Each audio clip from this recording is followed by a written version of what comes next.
Tengamos, desde luego, como señal conductora la búsqueda de la concertación laboral para lograr respuestas aterrizadas a este escenario, ¿no? Es entonces un llamado importante a la concertación laboral porque, claro, si nosotros vemos el momento actual, vamos a los nacionales, de poder dar medidas salvadoras para esta situación, para la fuente del empleo, para la empresa y para los empleados, para los trabajadores. Y al mismo tiempo también existe una gran carga de responsabilidad para las empresas, lo mismo que para los trabajadores. Es decir, hay un reparto necesario de funciones, de sacrificios, y desde luego no se puede cargar solamente esta situación a una de las partes del contrato de trabajo, ¿no? No es el sacrificio de los trabajadores, acaso, la única respuesta necesariamente que se pueda encontrar, ¿no? Entonces, esto nos sitúa en la realidad latinoamericana, en un vistazo a todos estos países. Vamos a ver seguramente que van a haber distintas posibilidades de poder ver soluciones en el mediano, en el largo plazo. Hay peligros que son más presentes, más latentes en unos y otros espacios. En Perú, sin duda, el mercado informal, algunos comentaristas opinan que podría verse bastante incrementado tras la crisis conducente posterior durante y posterior a la pandemia, ¿no? Entonces, estas son solamente algunas cuestiones que están alrededor de esta problemática. Pues bien, en primer lugar, vamos entonces a darle el uso de la palabra al profesor Mario Garmendia. Él va a presentar la situación uruguaya. Él es profesor de Derecho del Trabajo y de la Seguridad Social en la Universidad de la República y en la Universidad del Centro Latinoamericano de Economía Humana, CLAE, donde además es decano de la Facultad de Derecho. Profesor Garmendia, usted tiene el uso de la palabra por 15 minutos. Muchas gracias, Luis. Muchas gracias, Guillermo. Un saludo a todos los amigos de la Pontificia Universidad Católica del Perú. Un saludo a todos los amigos que están también asistiendo, a los queridos amigos y colegas de otros lugares de América. Voy a tratar de ajustarme estrictamente al tiempo que se me ha otorgado, porque creo que la función que tiene justamente un intercambio de esta naturaleza consiste en que podamos presentar un panorama general de lo que está pasando en cada uno de nuestros países en forma breve. Para presentar la situación de Uruguay, me parece que es importante, primero que nada, hacer referencia a algunos datos que puedan ubicar a nuestros amigos peruanos en lo que son algunas de las características de Uruguay, porque hablar de números sin tener en cuenta la referencia, el contexto en el que nos estamos manejando puede dar ideas un poco equivocadas, un poco erróneas. Entonces comienzo recordando que en Uruguay somos apenas 3.300.000 habitantes en todo el país, con una concentración de población muy importante en la capital, Montevideo, y en el área metropolitana, donde vivimos más del 53% de la población total, o sea que se trata de un país con una densidad poblacional de unos 19 habitantes por kilómetro cuadrado.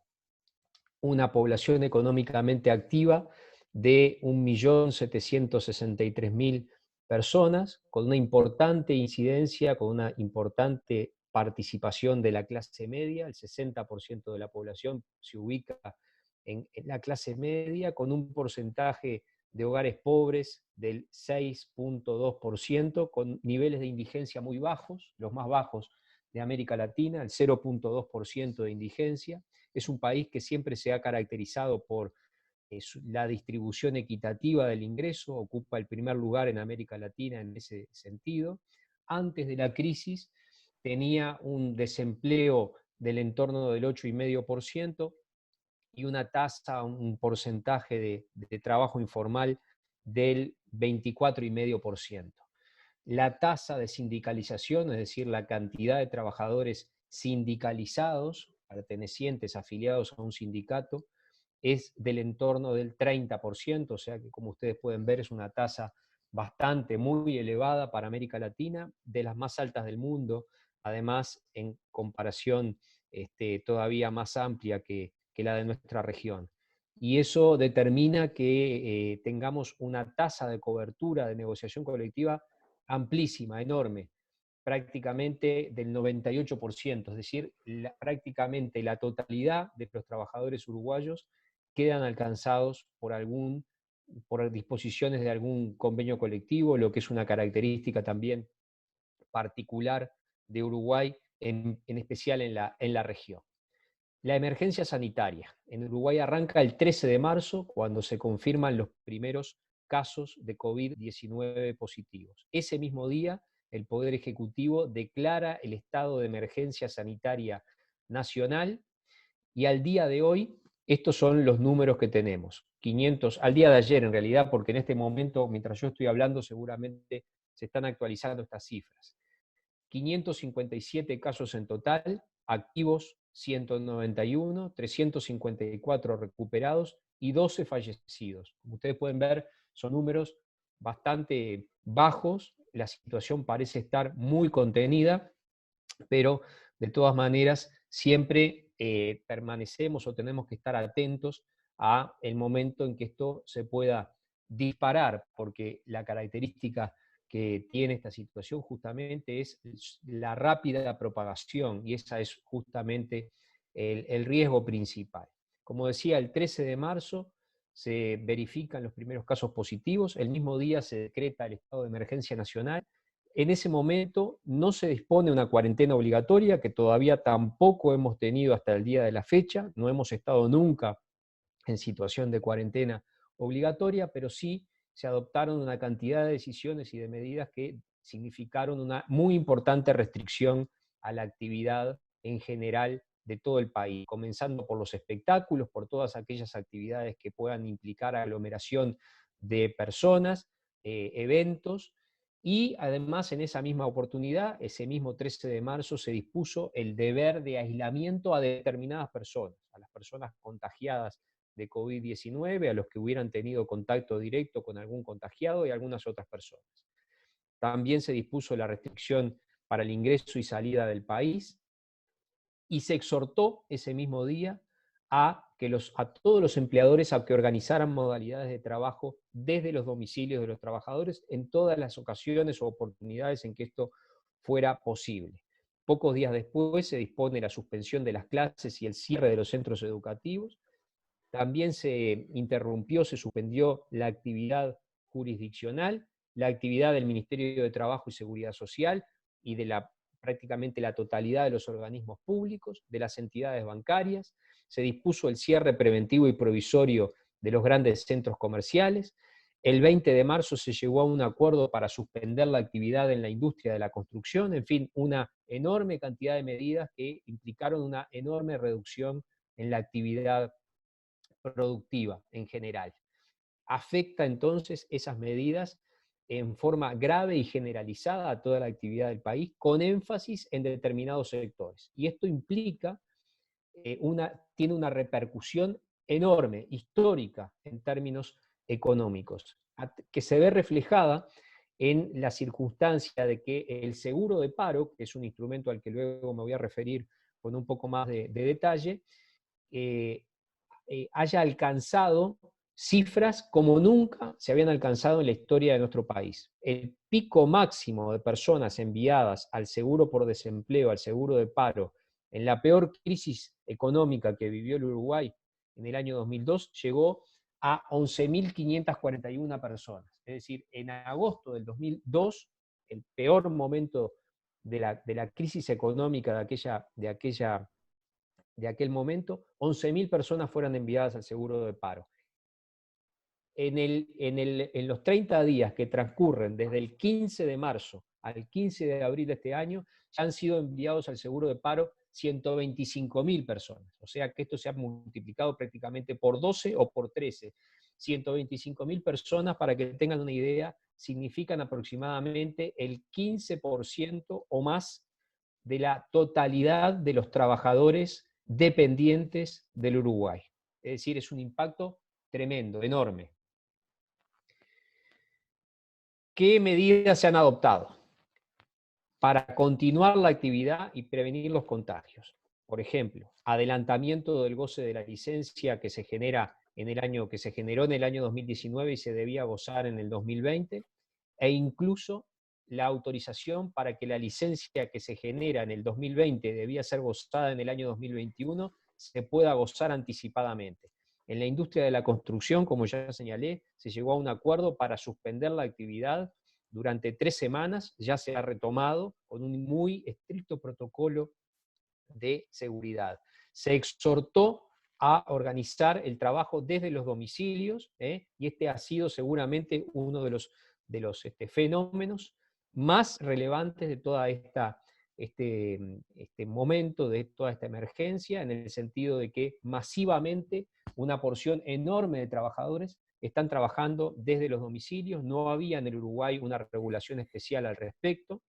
La única disposición que se dispuso en esa exhortación consistió en determinar que es el empleador el encargado de suministrar todos los implementos para que esto se pueda desarrollar.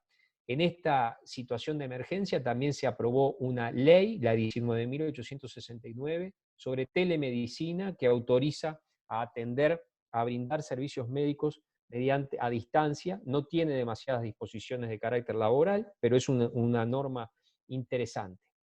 Con respecto al tema del riesgo del contagio en el lugar de trabajo, en aquellas actividades que continúan desarrollándose en forma presencial, hay que tener en cuenta que no hay ninguna duda en el Uruguay en cuanto a que el empleador es el garante del ambiente de trabajo, de la seguridad y salud en el trabajo, y que es él el que tiene que asumir el costo de brindar todos los elementos que permitan desarrollar el trabajo en condiciones adecuadas. Incluso existe una sanción penal para el empleador que no toma los resguardos adecuados a los efectos de asegurar ese ambiente de trabajo en estas condiciones a las que me refería. Es interesante que inmediatamente decretada el estado de emergencia, el Poder Ejecutivo convocó a un organismo tripartito que existe en el Uruguay, que se llama el Consejo Nacional de Seguridad y Salud en el Trabajo, para que emitiera una resolución, para que analizara la situación, y este CONASAT dictó una resolución en la que sugiere que preceptivamente se adopten protocolos en las empresas para prevenir, para difundir las medidas que eviten el contagio y para saber cómo se tiene que actuar frente a situaciones en las que se produzcan contagios de algunos trabajadores. Sin duda alguna, el instrumento más relevante en toda esta situación ha sido el seguro de paro. El seguro de paro existe en el Uruguay desde hace 60 años y es un instrumento mediante el cual se puede suspender la actividad o reducir la actividad de los trabajadores, y para decirlo grosso modo, muy rápidamente, por razones de tiempo, pasa a cobrar ese trabajador una prestación, un subsidio que se lo paga la Seguridad Social, que apunta aproximadamente a mantenerle, a asegurarle el 50% de lo que viene siendo el promedio de sus remuneraciones mensuales habituales. Este ha sido el elemento de contención fundamental que hemos tenido en todo este tiempo. Hay también algunas otras medidas que exoneran y facilitan el pago de tributos a pequeñas empresas o medianas empresas, refuerzo de prestaciones sociales a través del Ministerio de Desarrollo Social. En materia de salarios predomina la idea por el momento, no han prosperado teorías que apunten a sostener la exoneración de los empleadores de la obligación de pagar los salarios, y eso quiero destacarlo.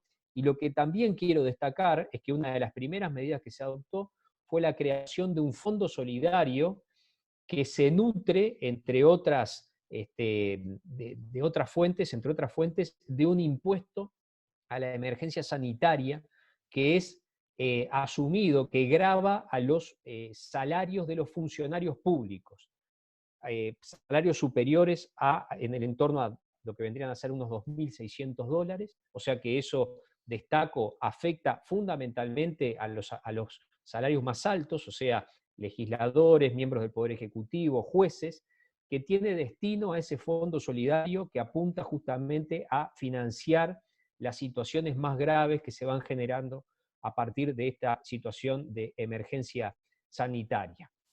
Los trabajadores que contraen la enfermedad o que deben guardar cuarentena o tienen 65 años o más pueden ampararse a la licencia por enfermedad, que les asegura mantener un 70% del promedio de sus asignaciones, de sus remuneraciones, con un tope de $1.000 aproximadamente en este momento, tienen esa posibilidad. Y para los trabajadores de la salud se aprobó una norma que específicamente califica como enfermedad profesional al contagio de COVID-19 en el marco, solo para los trabajadores de la salud y en el marco del desempeño de sus funciones, lo que implica que con eso consiguen un tratamiento económico mucho más importante, mucho más interesante, porque se les asegura que continúan cobrando el 100% de su jornal o sueldo habitual. En este marco, el diálogo social y la negociación colectiva se ha expresado de múltiples maneras, de muy diversas formas. Ya mencioné el CONASAT, se reunió también el Consejo Superior Tripartito, que es el órgano tripartito de gobernanza de las relaciones laborales en el Uruguay. En todas las empresas se está negociando bastante para poder justamente crear esos protocolos para adoptar protocolo de bioseguridad, para poder adoptar las medidas adecuadas, como señalaba.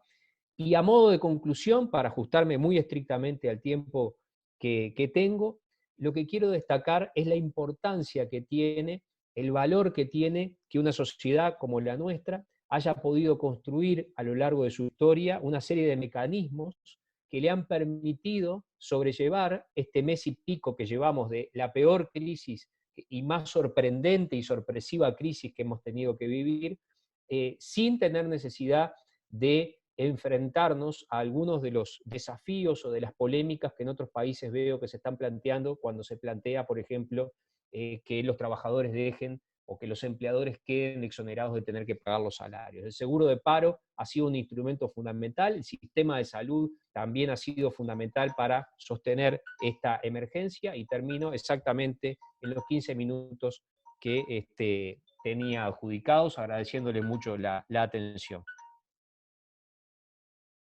Muy bien. Muchas gracias, Mario. Gracias por tu intervención. Bueno, vamos a continuar entonces con un vistazo al impacto que ha tenido el COVID en la empresa y en el trabajo. Y en este caso, la mirada es desde Chile. La va a proporcionar el profesor Rodrigo Palomo, quien es doctor en Derecho del Trabajo y de la Seguridad Social por la Universidad de Valencia, y es decano, asimismo, de la Facultad de Ciencias Jurídicas y Sociales de la Universidad de Talca, en Chile. Rodrigo, usted tiene el uso de la palabra por 15 minutos. Por favor.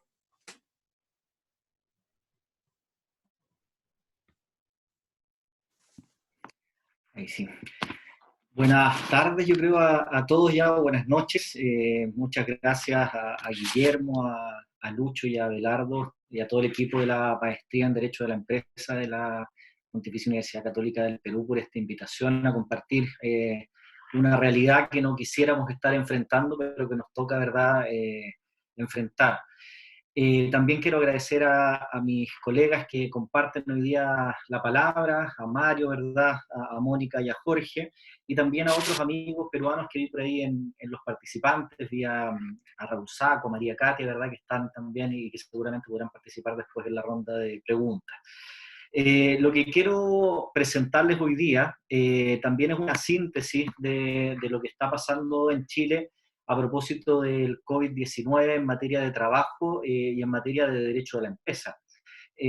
Así como hizo muy bien Mario en contextualizar la situación uruguaya, y creo que también es importante tener algunos datos del caso chileno, que están efectivamente también actualizados al día de hoy, aunque como en todos lados hay que mirar las cifras con beneficio de inventario, ¿verdad? Hasta donde sabemos son las cifras oficiales, pero no sabemos qué tan verídicas son.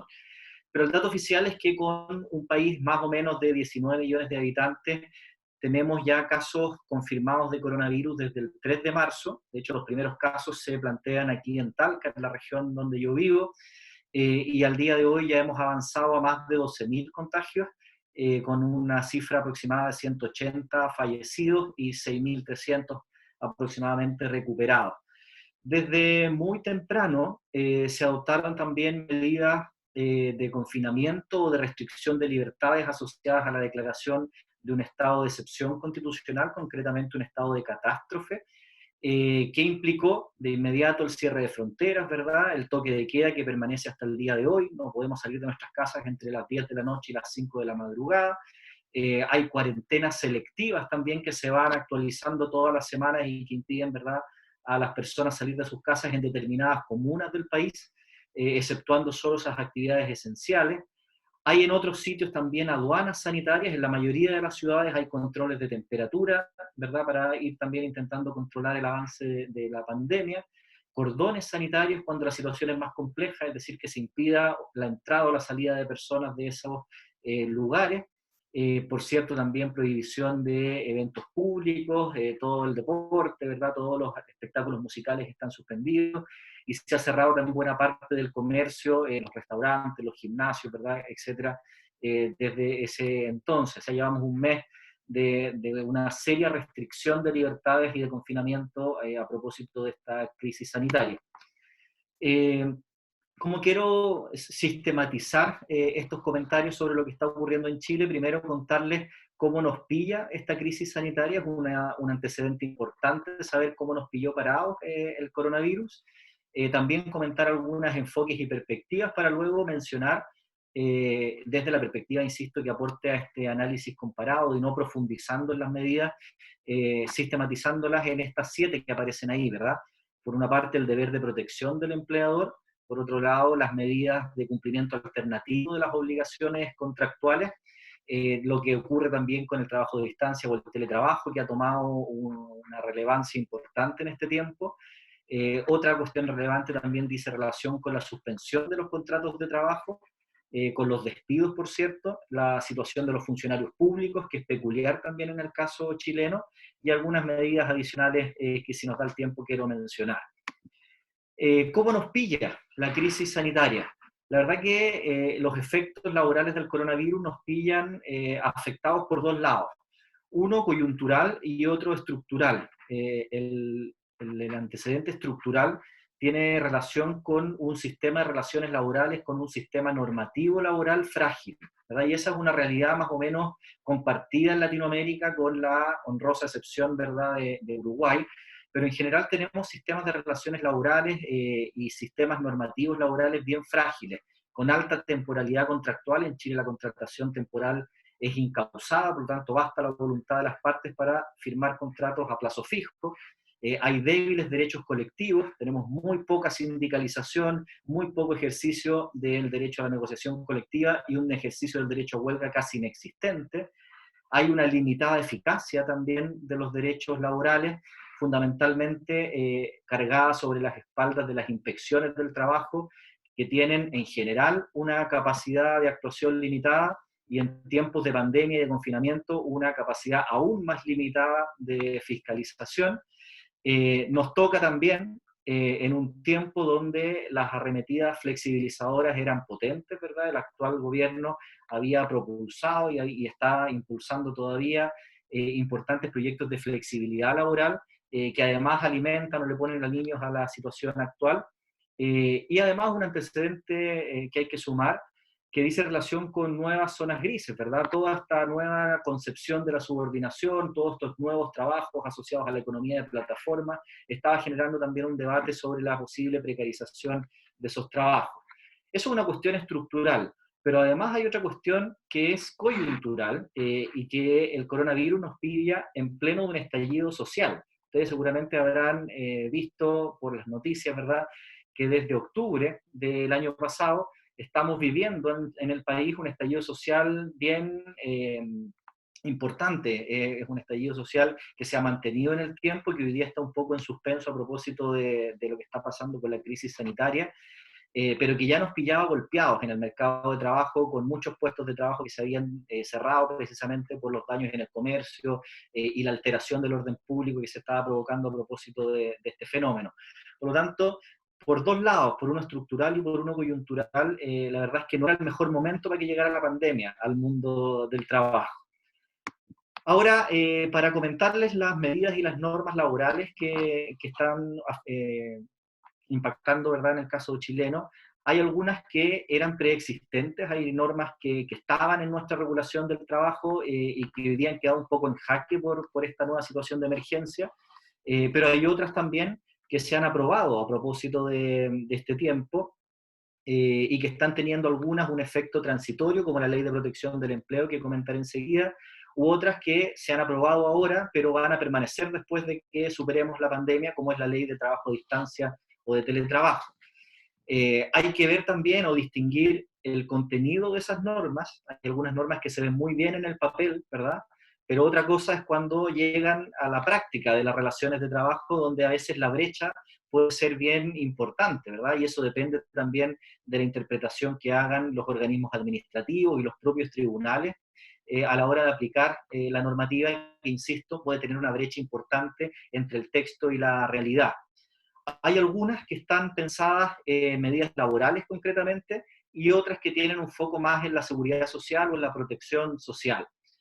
Los comentarios que haré van a ir en 2 dimensiones. Por un lado, una valoración de la política pública de estas medidas, ¿verdad? Y por otro lado también comentarles los principales problemas aplicativos que están teniendo estas normas y estas medidas hoy día que se están utilizando aquí en el país. Lo primero, ¿verdad? La primera cuestión que hay que tener a la vista para entender cómo se está resistiendo a los efectos laborales del coronavirus son las normas referidas al deber de protección del empleador. En el Código del Trabajo chileno hay un par de artículos que se refieren a esta materia y que normalmente uno tiene medio olvidados porque no tenemos crisis como esta todos los días, pero que hoy día han adquirido, ¿verdad?, una importancia superlativa y que básicamente señalan en términos muy sencillos una obligación empresarial de proteger eficazmente la vida y la salud de los trabajadores, ¿verdad? Eso hoy día toma una importancia radical, ¿verdad? Porque determina el ejercicio de las condiciones de trabajo en las distintas empresas, con una obligación primero general en esta pandemia que parte por obedecer todas las indicaciones de la autoridad sanitaria, hasta otras obligaciones específicas que van desde el distanciamiento social, al uso de mascarillas, el lavado de manos, etc. Eso hoy día está tomando mucha fuerza, pero además este deber de protección del empleador se complementa con un derecho de los trabajadores a abandonar el puesto de trabajo cuando hay un riesgo grave e inminente para su vida o para su salud. Y eso que no solía ocurrir, ¿verdad? En el caso chileno hoy día está teniéndose a la vista, ¿verdad?, donde en determinadas empresas donde no se están respetando efectivamente estas medidas de seguridad o donde los empleadores insisten en mantener ese trabajo incluso en condiciones que están poniendo en grave riesgo a los trabajadores. ¿Cómo se ha ido aplicando esto? Fundamentalmente a través de acciones judiciales. Hay varias acciones de tutela laboral, que es una acción específica de nuestro sistema jurídico procesal del trabajo, donde los trabajadores están reclamándole a los tribunales una protección que en la práctica no estaba ocurriendo. Y los tribunales están reaccionando de una manera muy protectora con la dictación de medidas cautelares que fundamentalmente consisten en la suspensión del trabajo en lugares riesgosos, con la obligación de mantener el pago de las remuneraciones.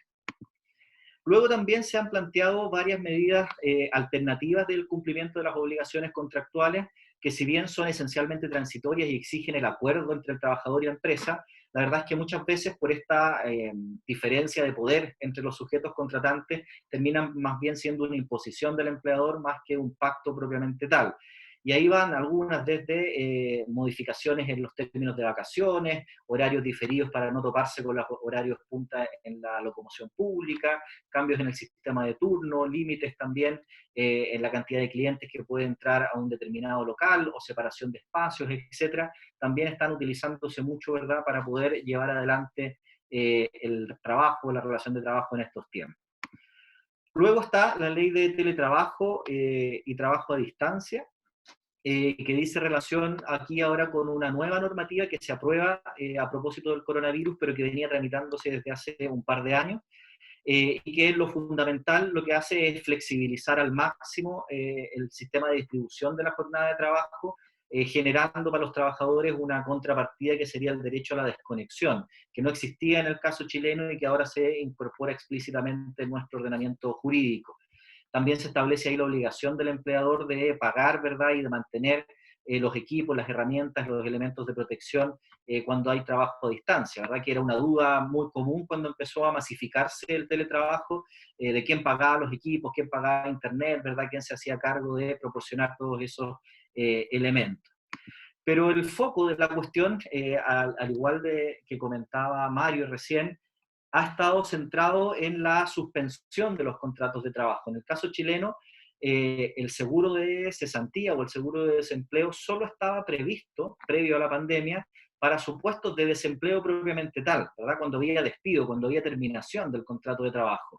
Pero a propósito de esta crisis, se ha dictado una ley, la Ley de Protección del Empleo, que habilita a los trabajadores a acceder a ciertas prestaciones de este seguro en casos de suspensión, ya no de cesantía o de término de su contrato de trabajo, cuando esta deriva de un acto de autoridad. Por ejemplo, no puedo trabajar porque me decretaron una cuarentena, ¿verdad? O no puedo trabajar, ¿verdad?, porque estoy dentro de un cordón sanitario, etc. O también cuando hay casos de acuerdos o pactos de suspensión de contrato.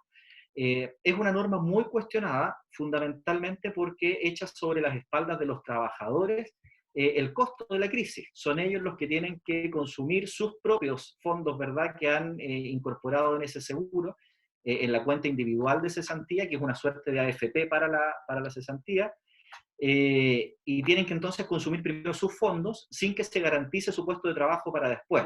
Entonces es una suerte de tener pan para hoy, pero hambre para mañana, ¿verdad? Porque pueden quedar cesantes y ahí ya no van a poder utilizar esos fondos porque van a estar extintos. Por lo tanto, ahí hay un espacio de reflexión y sobre el que podemos volver, ¿verdad?, en la segunda parte para alcanzar a comentar las otras medidas.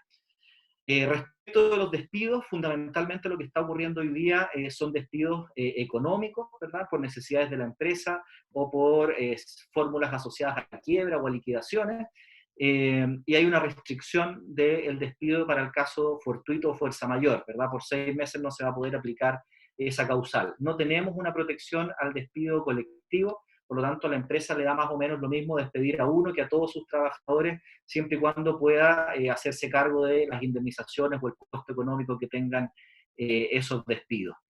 Y una última cuestión que les quiero mencionar para no pasarme del tiempo tiene que ver con los funcionarios públicos. Respecto a los funcionarios públicos, la Contraloría General de la República ha sido particularmente protectora y estableció muy tempranamente fórmulas de teletrabajo, trabajo a distancia, también la exhibición de asistencia para los que no eran esenciales, y dejó trabajando solo aquellos que eran personal de emergencia. Hoy día también se discute mucho en el país una orden que se dio el fin de semana pasado por el gobierno, que obliga a los funcionarios públicos a retornar al trabajo presencial, y ya se han presentado infinitas acciones judiciales en la lógica de resguardar el derecho a la vida y a la salud, que estarían en riesgo precisamente con ese retorno a la presencialidad o a lo que se ha denominado la nueva normalidad. Eso en términos genéricos, para no pasarme el tiempo, y luego ya podemos comentar algunas otras cuestiones. Bien, muchas gracias Rodrigo por tu presentación, realmente bastante clara en la aproximación desde tu país. Ahora toca el turno de tener un vistazo desde lo que está aconteciendo en el derecho del trabajo en Colombia. Para este propósito está con nosotros Jorge Manrique, él es profesor de Derecho del Trabajo en la Facultad de Derecho de la Universidad Externado de Colombia y es director del Departamento de Derecho Laboral, además conferencista invitado a universidades en Perú, Brasil, Uruguay, Argentina, México, España e Italia. Jorge, la plataforma es suya por 15 minutos.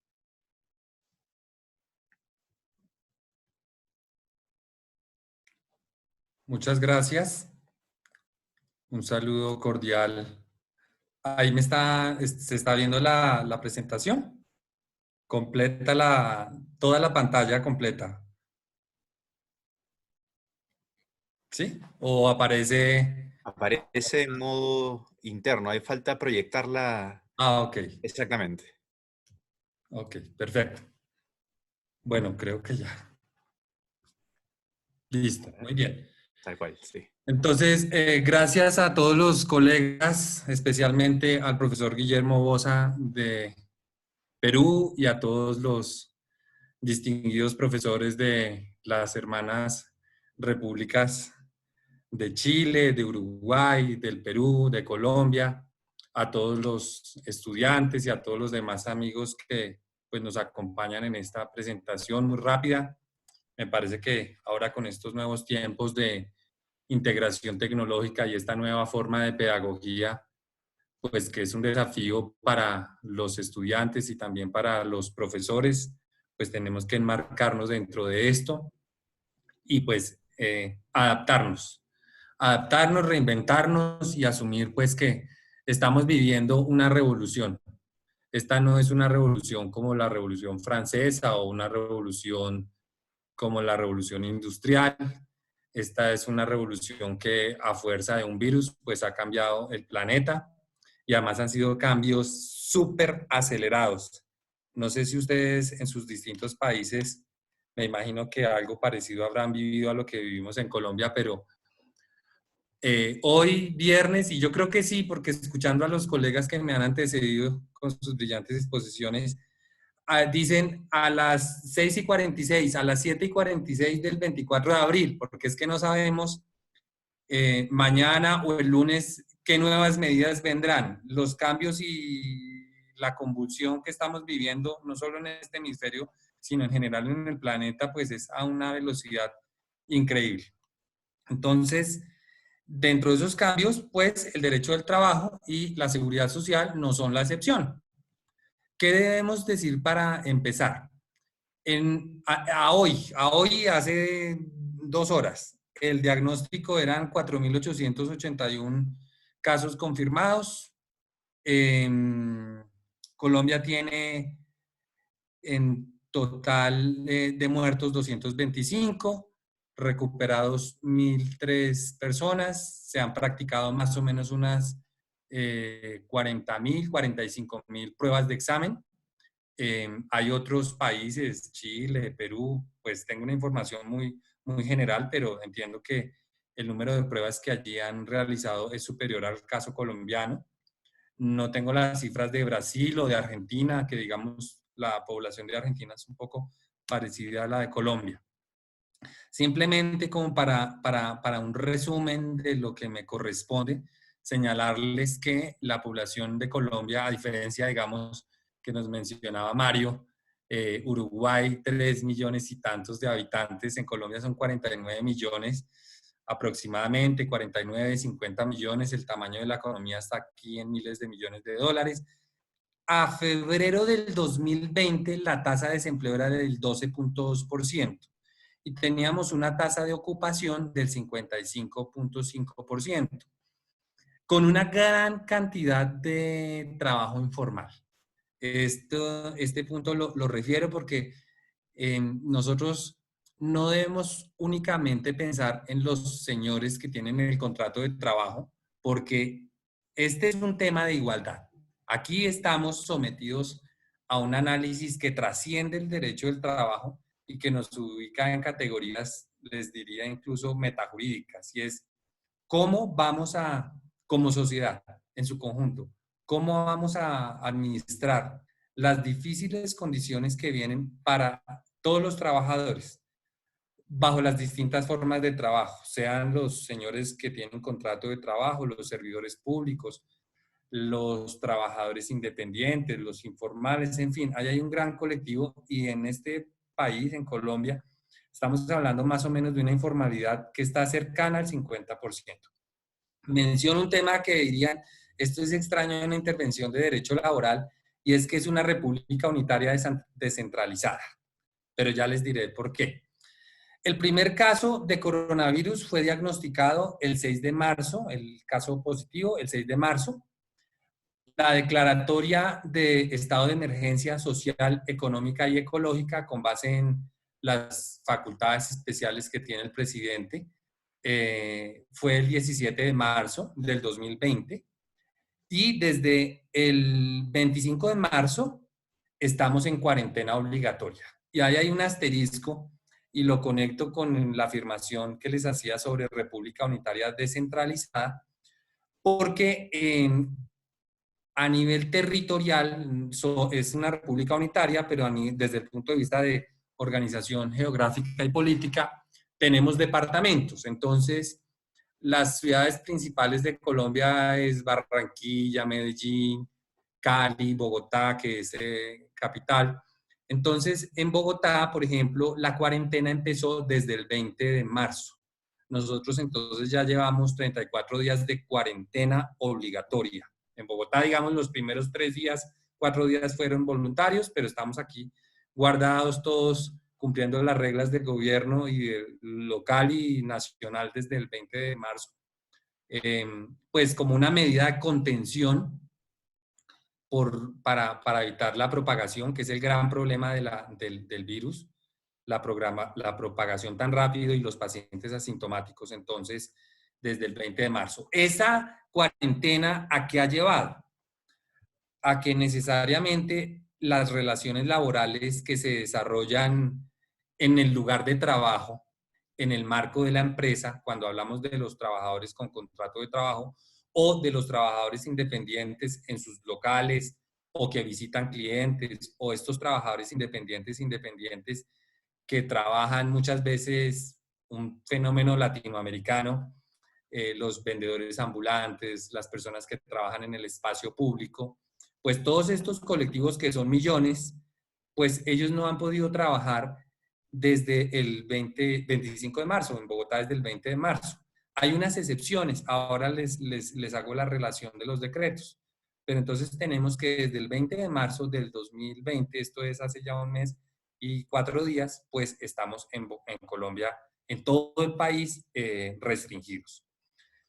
Desde la perspectiva laboral y en gran resumen, pues ha habido los pronunciamientos y los decretos legislativos expedidos con base en esas facultades extraordinarias por el gobierno nacional, unos decretos y unas circulares. Las circulares desde la perspectiva jurídica no tienen el mismo peso que los decretos, pero las menciono, donde digamos en gran resumen, ¿qué ha habido? Escuchando uno a los colegas también, hay fórmulas muy parecidas. Vacaciones, el tema de las vacaciones, vacaciones anticipadas, vacaciones colectivas, vacaciones obligatorias.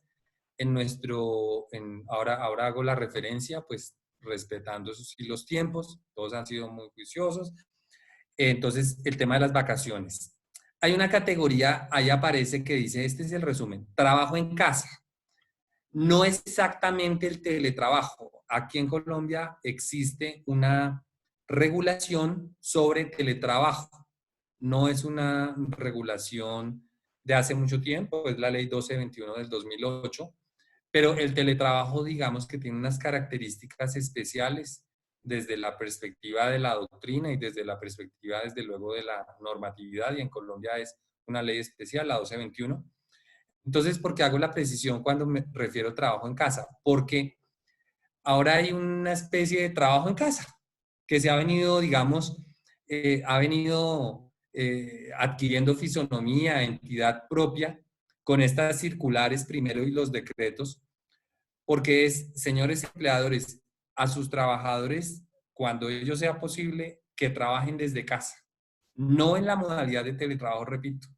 Y ahí es cuando uno ve este derecho del trabajo, que cada día me siento pues más feliz y más honrado de haber escogido esta rama desde que estaba como muchos de ustedes más jóvenes, ver el trabajo, el derecho del trabajo dinámico, ¿no?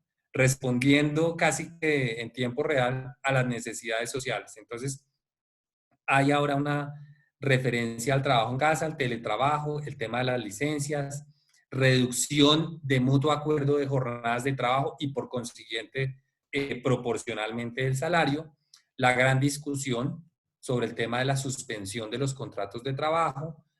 En Colombia tenemos legislación sobre despidos colectivos. El ministerio tiene cerrada la atención, digamos, para en este momento es imposible adelantar un despido colectivo en Colombia, no es posible porque ello requiere una autorización del Ministerio del Trabajo. También el tema, pues, de el aislamiento social, de la obligación, pues estamos en cuarentena, pero además el tema de que no pueden concurrir en un espacio físico varias personas, por eso el comentario sobre reunión, y alguna legislación especial sobre los trabajadores del sector salud y el reconocimiento del virus, del COVID-19 como una enfermedad de origen laboral, pero únicamente para los señores del sector salud. Esto dicho en decretos, entonces tenemos, como les indicaba, el decreto 417, con un tema importante, un comentario aquí al frente, en la columna del frente, y es, la Constitución dice que durante esos estados de emergencia social, económica y ecológica, que son facultades extraordinarias y pro tempore, el gobierno, digamos, que puede expedir normas con fuerza de ley. Y salvo las normas en materia tributaria, en caso de que posteriormente el Congreso de la República no modifique o derogue las disposiciones de los decretos, se considerarán esas normas como legislación permanente.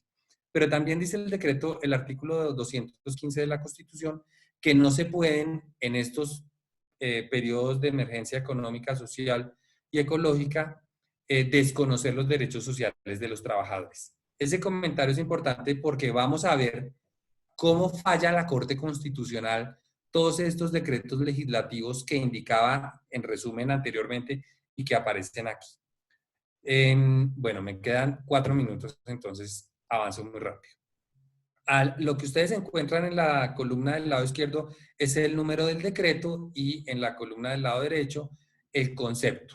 Entonces el decreto 444 habla sobre un tema de manejo interno de recursos. Digamos que no es directamente de derecho laboral, pero sí en la medida que recursos que son para el pago de pensiones en el orden territorial los trasladaron para un fondo que se llama Fondo de Mitigación de Emergencias.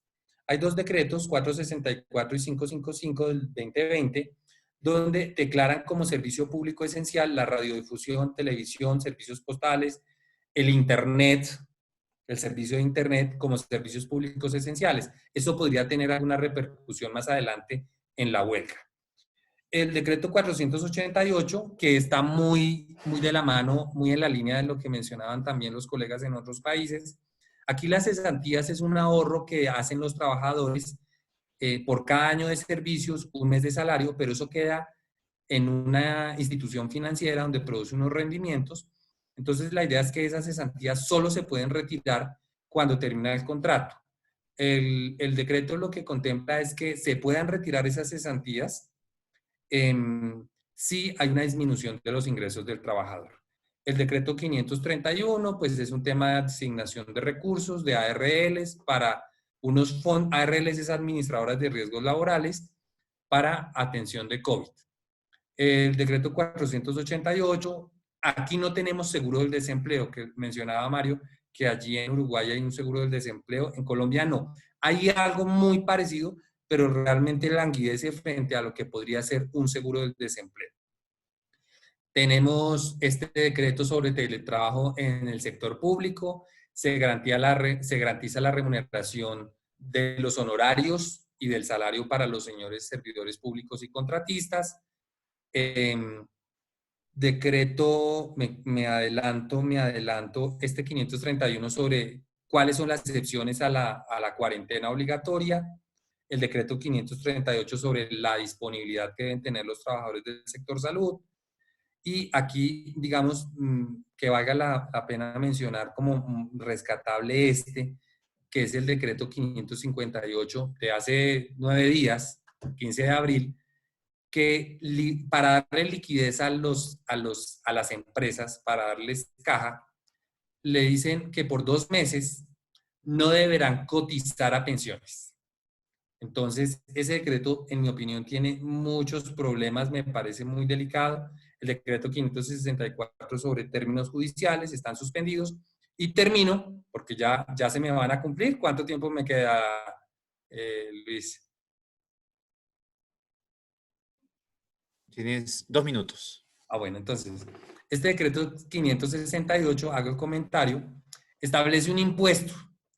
Un impuesto, no sé si era en Chile o en Uruguay, que también crearon escuché un impuesto.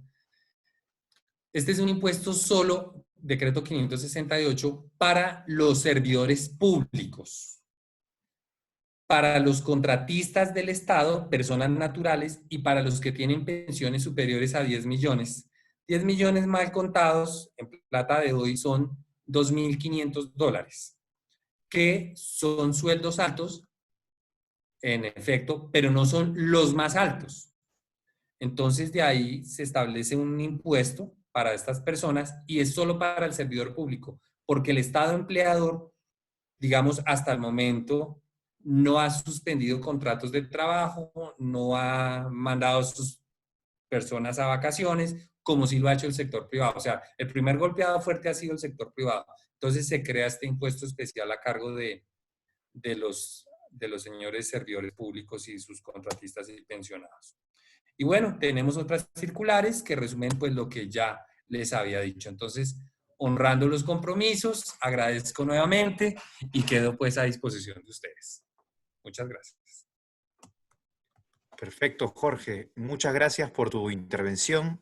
Y para continuar, esta vez desde una visión de lo que está aconteciendo en el Perú, sigue la profesora Mónica Pizarro. Ella es profesora de la maestría en Derecho de la Empresa de la Universidad Católica y de la Facultad de Derecho de la Universidad de Lima.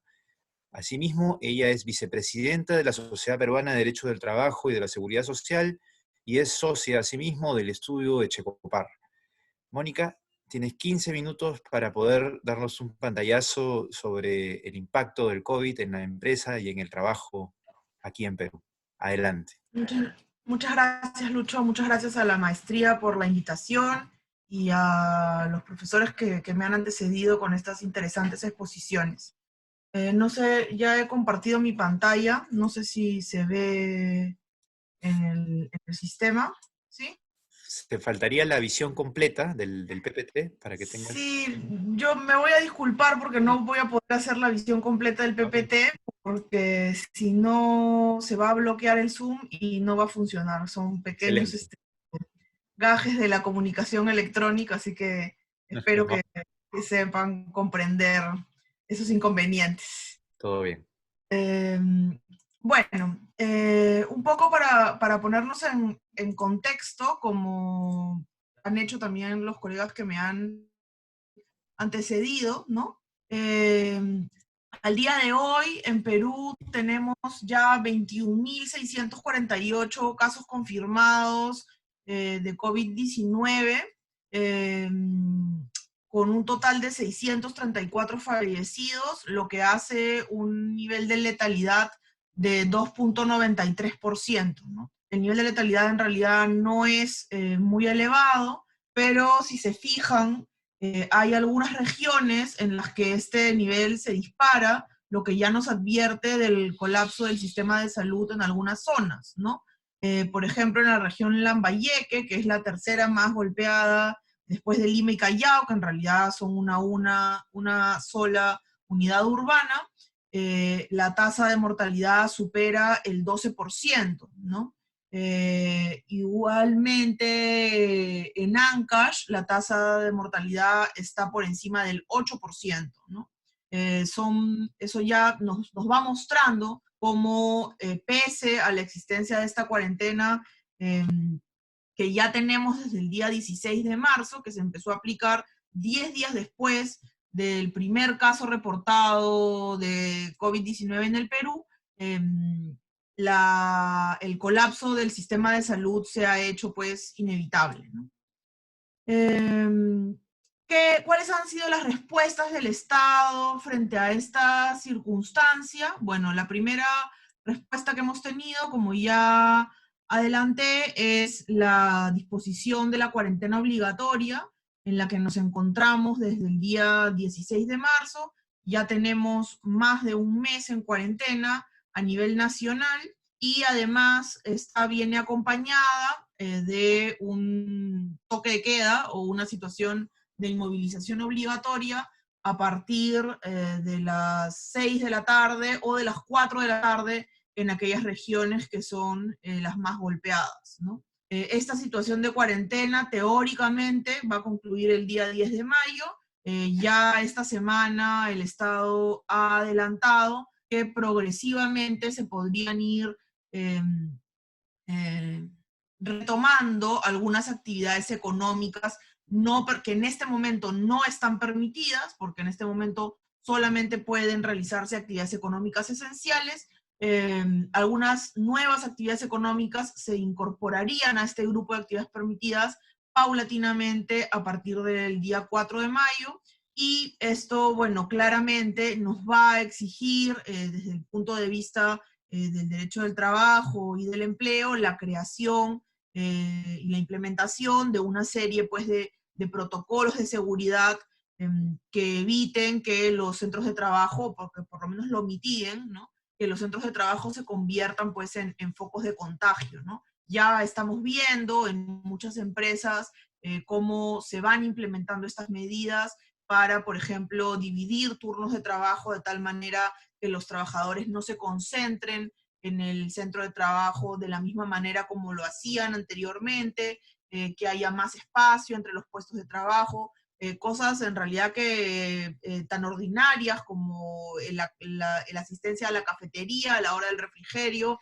se están estableciendo turnos, ¿no? Para que igualmente pueda haber separación en el momento del almuerzo o del refrigerio, sea a la hora que se tome, ¿no?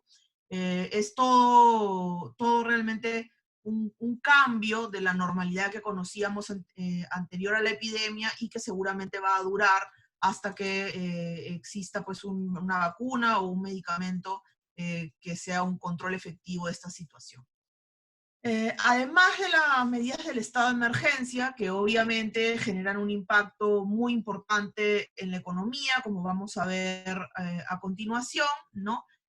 Para mitigar este impacto económico, el Estado ha lanzado una serie de medidas de mitigación, ¿no? Destinadas tanto, por un lado, a las empresas como al apoyo social, ¿no? Entonces ya se ha emitido un bono para hogares en condición de pobreza extrema, que mensualizado supuestamente equivale al valor de una canasta básica familiar. Hay un bono independiente para trabajadores independientes que estarían imposibilitados de prestar servicio durante el estado de emergencia, administrado por el Ministerio de Trabajo, que también equivale al mismo monto. A las empresas se les ha otorgado, ya se ha desembolsado, un subsidio para pagar planillas, ¿no? Equivalente al 35% de los salarios de aquellos trabajadores que tenían un ingreso menor a 1.500 soles al mes de enero del 2020, ¿no? Hay un número importante de empresas, sobre todo pequeñas empresas, que han podido acceder a este subsidio, ¿no? Pero bueno, a medida que el estado de emergencia se ha prolongado, la necesidad de brindar otros mecanismos también se ha ido incrementando, ¿no? Se ha lanzado este programa Reactiva Perú, que es un programa de préstamos por 30.000 millones de dólares garantizados por el Estado. Esta semana se hizo la subasta de tasas de interés a los bancos que se han adjudicado los fondos de garantía para estos préstamos. Han ofrecido tasas de interés que en la práctica son tasas de interés negativas porque resultan menores a la inflación, aunque todavía las empresas no pueden acceder a este capital de trabajo a través de desembolsos concretamente, ¿no? Estos préstamos están destinados a permitir que las empresas tengan capital de trabajo que los ayude a la reactivación económica, tanto para el pago de planillas como para el pago de proveedores. Bueno, esta situación también ha tenido una respuesta, ¿no? A través de normas de derecho del trabajo, ¿no? Como mencionaba previamente, aquí se muestra, pues, efectivamente, cómo el derecho del trabajo tiene que ser claramente dinámico, ¿no? Y Mónica, desde que se perdón, declaró... perdóname la Sí, interrupción, solamente para pedirte si pudieras mover el cursor para seguirte con el PPT que se quedó, ha vuelto, estaba un momento siguiéndose y ha vuelto a la primera diapositiva. ha Perdona vuelto la a interrupción. Sí, diapositiva. Ah, sí, dicen que esto está pausado. Espérate un ratito. sí, por favor. A ver, ¿ahora sí? Sí, y a ver, sí, se actualizó. Sí, se Disculpa actualizó. el corte. Ya, a ver, voy a intentar esto a ver qué tal funciona. ¿Ahí funciona bien? ¿Se ve bien? Lo vemos, sí. Sí, ya. Entonces, como les decía, se han emitido esta serie de normas laborales, ¿no? La primera norma que tuvimos apenas se decretó la cuarentena fue la norma sobre el trabajo remoto, al igual que lo que ha ocurrido en Colombia. En Perú también tenemos una norma sobre teletrabajo, pero se ha emitido esta norma, digamos, más flexible que permite el trabajo en casa, no solamente a través de medios de telecomunicación, aunque seguramente son la mayoría de los casos, pero que además reparte de una manera distinta las obligaciones laborales en comparación con la norma del teletrabajo, ¿no? Por ejemplo, no obliga a que el trabajador reciba una contraprestación por el uso de su propio equipo, ni tampoco una compensación por los gastos en los que incurre con ocasión del servicio, como podrían ser el consumo de energía eléctrica o de internet. En el caso del trabajo remoto, por excepción, no necesitan hacerse esos pagos, ¿no? Al poco tiempo se emitió una norma sobre modificación de jornada de trabajo, en la cual se permitía a los empleadores flexibilizar la jornada de trabajo pensando más bien en aquellos trabajadores de actividades esenciales que tienen que ejecutar sus labores de manera presencial, ¿no? Aquí la idea es, pues, modificar los turnos, modificar los horarios de tal forma que se restrinja la exposición al contagio de los trabajadores, como ya comenté hace un momento, ¿no? Luego tuvimos la prórroga del estado de emergencia, eso generó que se emitiera la norma sobre subsidio a la planilla de estas personas que tienen ingresos menores a 1.500 soles, y la última prórroga anterior del estado de emergencia ya dio lugar a la emisión de las normas que permitían la suspensión perfecta, a la cual me voy a referir más adelante.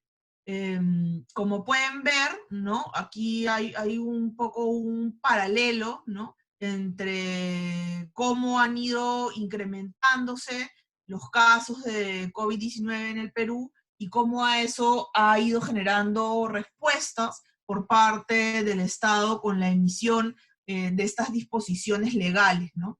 En el primer momento de la emergencia, apenas se producía en la extensión del estado de emergencia, teníamos una respuesta a través de una disposición legal. Pero cuando se produjo la ampliación del estado de emergencia para que la tercera ampliación, la segunda ampliación que debía acabar el 26 de abril, en realidad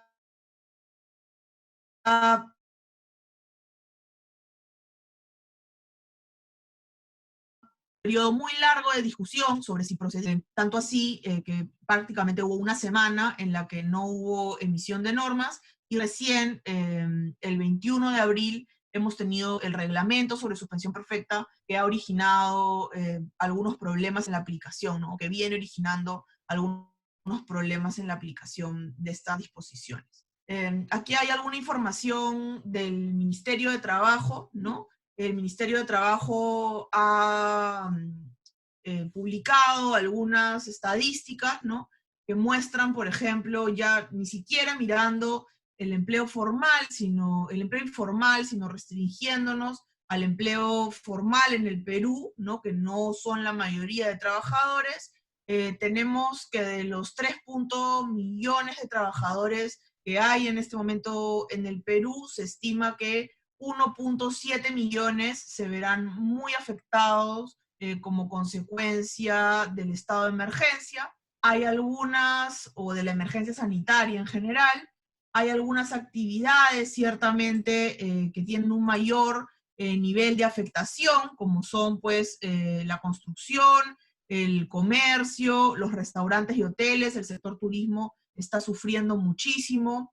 Y bueno, el sector de otras actividades en las que, por ejemplo, también puede incluirse el transporte interprovincial y el transporte aéreo, que han sido también muy golpeados.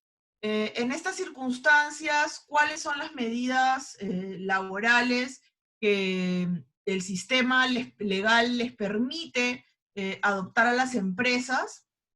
A partir del 16 de marzo y hasta el 14 de abril, ¿no? Que se emitió la disposición sobre suspensión perfecta de labores, la regla general era que, excepto aquellas actividades autorizadas en las que se permitía que los trabajadores continuasen prestando servicios, tuviésemos una priorización del trabajo remoto, ¿no? Y aquellas personas que no pudiesen ejecutar trabajo remoto porque su tipo de actividad no lo permite, o porque no había carga de trabajo suficiente dentro de su empresa, gozaban de una licencia con goce de haber compensable. Al principio se discutió mucho sobre cómo se podía efectuar esa compensación, si se podía compensar con vacaciones o no. Finalmente se dispuso que la compensación debía ser acordada por las partes, lo cual abre la puerta a la compensación con vacaciones, pero si no hay acuerdo, en principio esa licencia sería compensada con trabajo en sobretiempo realizado una vez que concluya la emergencia, ¿no? Lo que ciertamente es un reto, porque en la medida que las empresas tengan menos actividad, probablemente no van a requerir ese trabajo en sobretiempo que se requiera para las compensaciones, con lo cual va a ser difícil que todas las licencias sean objeto de compensación, ¿no? Además, se había dispuesto, y esta norma continúa vigente, ¿no?, que las personas que pertenezcan a grupos de riesgo, grupos que pueden ser especialmente afectados por la epidemia, permanezcan en situación de trabajo remoto o con licencia con goce compensable hasta que concluya la emergencia sanitaria, que supuestamente debe concluir el 9 de junio, ¿no? Entonces, supuestamente la emergencia sanitaria va a durar un mes más de lo que hasta ahora está durando la cuarentena. En el Perú existe una disposición sobre suspensión perfecta de labores por caso fortuito o fuerza mayor.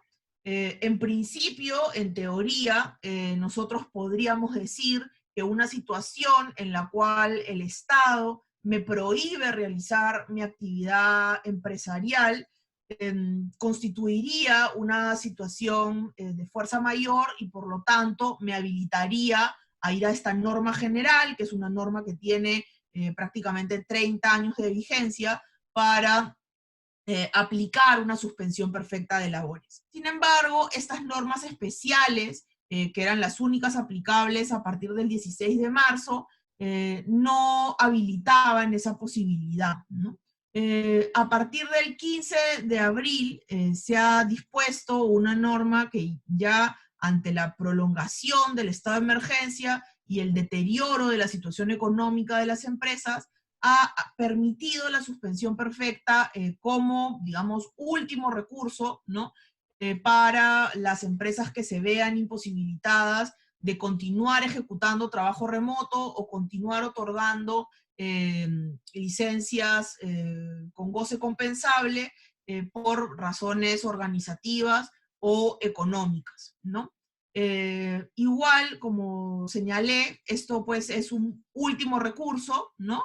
Según lo que está previsto en estas disposiciones legales, continúa priorizándose el trabajo remoto. Es posible, además, ya expresamente lo señala la norma, es posible adoptar otras medidas y muchas empresas lo están haciendo, ¿no? ¿Cuáles son esas otras medidas? Por ejemplo, acuerdos de reducción de jornada que vienen aparejados de un acuerdo de reducción de remuneración, acuerdos de reducción de remuneración sin reducción de jornada y otorgamiento de vacaciones, sea de manera unilateral o compensada o consensuada, ¿no? Además, a partir, y creo que esto es un problema, ¿no? A partir de la emisión del reglamento que se ha producido el día 21 de abril, se ha dispuesto que para aplicar estas medidas adicionales, ¿no? Estas medidas alternativas al trabajo remoto y a la licencia compensable, como serían la reducción de remuneraciones, el otorgamiento de vacaciones o la reducción de jornada, se requeriría un procedimiento de consulta y o negociación con los trabajadores. No es que la negociación o la consulta con los trabajadores sea un problema. El problema es que la norma que habilita que esas medidas se tomen es del 15 de abril y la norma que impone la negociación es del 21 de abril. Entonces, tenemos un espacio de 6 días en los cuales muchas empresas, sin tomar en cuenta esta obligación de negociación, ya habían adoptado las medidas que hoy en día están siendo cuestionadas por esa ausencia de negociación previa, ¿no? Yo entiendo, ¿no?, que la situación de la emergencia hace que el Estado también vaya tomando, digamos, medidas sobre la marcha, ¿no?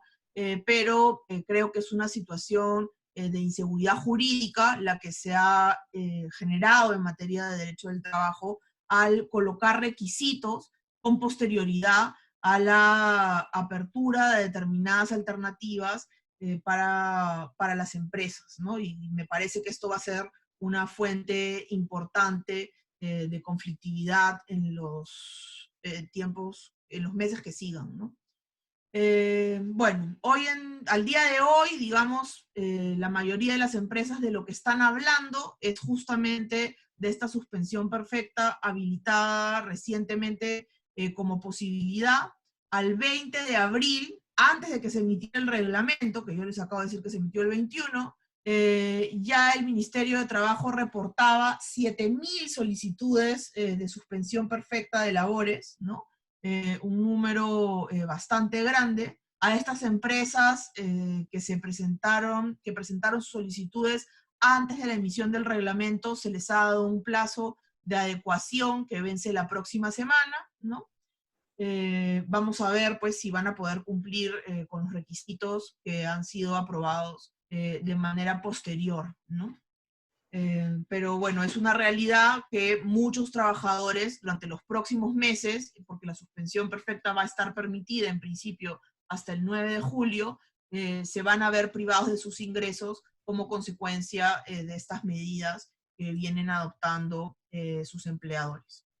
¿Quiénes pueden aplicar esta suspensión perfecta? Pueden aplicar en realidad empresas de cualquier actividad económica. Al principio especulábamos sobre la posibilidad de que solo se abriese esta puerta para actividades especialmente golpeadas, como por ejemplo el turismo, la aviación, o los restaurantes, o empresas culturales que no pueden operar en este momento, ¿no? Es una posibilidad que puede implementarse entre el 15 de abril y el 10 de julio. Si la emergencia sanitaria se prolonga, esta suspensión perfecta también se va a poder prolongar. No se requiere autorización previa del Ministerio de Trabajo, pero el Ministerio de Trabajo efectúa una supervisión posterior y puede determinar que esta medida adoptada por la empresa ha sido inadecuada, y como consecuencia de eso ordenar el pago de los salarios dejados de percibir. Incluso si es que se detecta que la empresa al momento de presentar su solicitud ha incurrido en fraude a la ley o en proporcionar información falsa, pueden aplicarse sanciones penales, ¿no? E imponerse multas. No se puede aplicar en cualquier caso, como ya mencioné, es un último recurso, ¿no? Vamos a ver ahora cuáles son los supuestos en los que aplica, y en realidad puede aplicarse o a todos los trabajadores de la empresa o a una parte de esto, ¿no? Entonces incluso puede haber empresas que continúen operando, pero cuyas operaciones no sean suficientes para mantener al íntegro de la plantilla, y entonces puedan enviar en suspensión a un grupo de los trabajadores de la compañía. Hay dos grandes supuestos habilitantes, ¿no?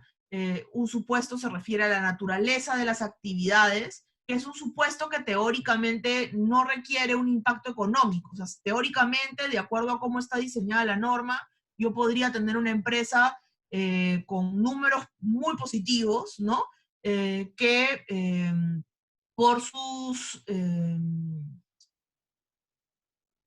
por la naturaleza de sus actividades, no pueda ejecutar, sus labores porque sus trabajadores no pueden hacer trabajo remoto, o porque luego no va a poder compensar las actividades, no va a poder compensar esas horas dejadas de trabajar, ¿no? O también el otro supuesto, ¿no? Sin embargo, o sea, si bien yo les he dicho que está abierta teóricamente esta posibilidad de que una empresa que tenga números positivos acuda a la suspensión perfecta, nosotros suponemos que en el momento en el cual el Ministerio de Trabajo realice la verificación, en la práctica esas posibilidades se van a restringir, y que siempre se va a exigir un componente de necesidad económica a la suspensión. Un poco para ir cerrando, ¿no? Tener en cuenta que los trabajadores suspendidos van a tener acceso a algunas medidas compensatorias, como se mencionaba respecto del caso chileno. Algunas de esas medidas son efectivamente pan para hoy, hambre para mañana, ¿no? Porque se exige que el trabajador retire el dinero de su compensación por tiempo de servicios, que es un sustituto del seguro de desempleo, o que retire dinero de su fondo de pensiones, ¿no? Con lo cual hay, digamos, un autofinanciamiento de esta situación de la emergencia con los fondos del ahorro del propio trabajador durante este periodo, ¿no? Esa era un poco la realidad que yo quería compartir con ustedes respecto de lo que está pasando en el Perú. Voy a terminar ahí porque Abelardo ya me está llamando la atención. Muchas gracias a todos por su atención y por su tiempo. Muy bien. Muchas gracias, Mónica, por este bastante sintético, pero muy interesante pantallazo que nos has dado sobre lo que está aconteciendo en nuestro país. Bueno, vamos a empezar sin más dilación con la ronda de preguntas en el tiempo que tenemos. Vamos a leer las que ya se han venido procesando durante el tiempo, como indicamos al inicio de esta dinámica. Hemos recibido un número de consultas. Yo voy a leer una. En primer lugar, Bruno, desde Lima, nos pregunta, afirma primero, la inspección en Perú no está atendiendo denuncias. Escuché que en Uruguay el ministerio ha cerrado y que en Chile está interviniendo la justicia laboral con medidas cautelares. Y pregunta, ahora sí, ¿las inspecciones deberían adecuarse al supuesto de crisis y suspenderse los enfoques punitivos que tienen los fiscalizadores? Como ha mencionado, a Uruguay y a Chile podríamos correr de traslado, si les parece bien, a Mario y a Rodrigo, primero en ese orden como han sido mencionados quizás. Sí, claro. Muchas gracias por la pregunta, porque me da oportunidad de hacer una aclaración. La Inspección de Trabajo continuó desarrollando actividades de inspección en materia de seguridad y de salud, de modo que esa función, que es absolutamente fundamental en una circunstancia como la que estamos viviendo, no se vio retaseada, no se vio, digamos, interrumpida. No puedo decir que no se haya visto retaseada, porque las circunstancias son tan particulares que seguramente sí se ha visto retaseada, pero no se suspendió, se continuó cumpliendo con esa función esencial en estas circunstancias. Creo que hay un detalle que no es menor también, que es importante atender. Al comparar nuestras realidades o las realidades de los distintos países, la dimensión de los trabajadores informales, o sea, la cantidad de trabajadores informales que hay en cada país, es un dato muy relevante a los efectos de atender cuáles pueden ser los niveles de cumplimiento razonables de estas normas de las que estamos hablando, porque naturalmente la situación en la informalidad y todavía más en la clandestinidad hace mucho más difícil controlar no solamente el cumplimiento de las normas de seguridad y salud, de cualquier norma, ¿verdad? Entonces, ese es una circunstancia, un factor importante a tener en cuenta. Pero agradezco la pregunta porque me da la oportunidad de hacer esta aclaración.